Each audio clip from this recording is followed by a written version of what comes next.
সমালোচনার শিকার সোনাক্ষী।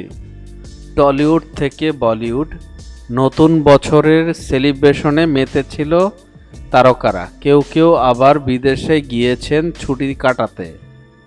মধ্যরাতে আলিয়া রণবীরের সপরিবারে বর্ষবরণ হোক কিংবা বিরাট আনুশকার অস্ট্রেলিয়ার রাস্তায় ঘুরে বেড়ানো, সোশ্যাল মিডিয়ায় এক ঝাঁক ছবি রীতিমতো ভাইরাল।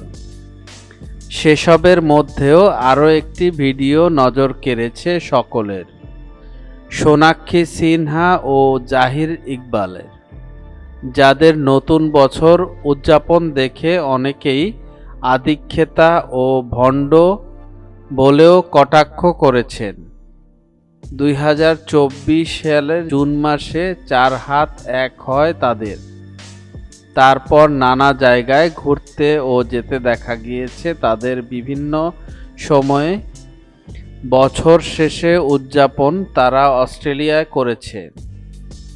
একেবারেই নিজস্ব স্টাইলে নতুন বছর সেলিব্রেট করতে দেখা গেছে।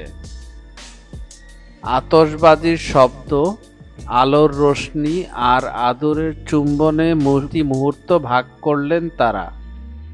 সেই মুহূর্তের একটি ভিডিও সোশ্যাল মিডিয়ায় পোস্ট করে সোনাক্ষী ক্যাপশনে লিখেছেন, আমাদের নতুন বছর হয়ে গিয়েছে। যেই ভিডিও দেখে চটেছেন নেটিজেনরা। অনেকেই সোনাক্ষীর পোস্টকে অতিরঞ্জিত প্রেম বলে সম্বোধন করেছেন। আবার কেউ বলেছেন সোনাক্ষী সবসময় বেশি শো অফ করেন।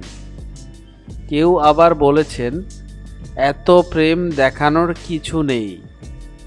প্রসঙ্গত, 2024 সালের দীপাবলির সময় অভিনেত্রী একটি পোস্ট করে সকলকে শব্দবাজি বা আতশবাজি থেকে দূরে থাকতে অনুরোধ করেছিলেন। এবার সেই কথার অন্যথা হওয়ায় কটাক্ষ করতে ছাড়ছেন না তাকে কেউ। অনেকেই তাকে ভণ্ড বলেও অভিহিত করেছেন। একজন লিখেছেন, দীপাবলিতে দূষণ ছড়ায় আর নববর্ষের ক্ষেত্রে কিছুই হয় না। এই সময়ে পরিবেশ অক্সিজেন পায়, একেই বলে ভণ্ডামি। মিডিয়া জগতের এমন ইন্টারেস্টিং বিষয় জানার জন্য আমাদের এন্টারটেনমেন্ট আপডেটকে সাবস্ক্রাইব করুন এবং ভিডিওটি ভালো লাগলে শেয়ার করুন আপনার ফ্রেন্ডসের কাছে।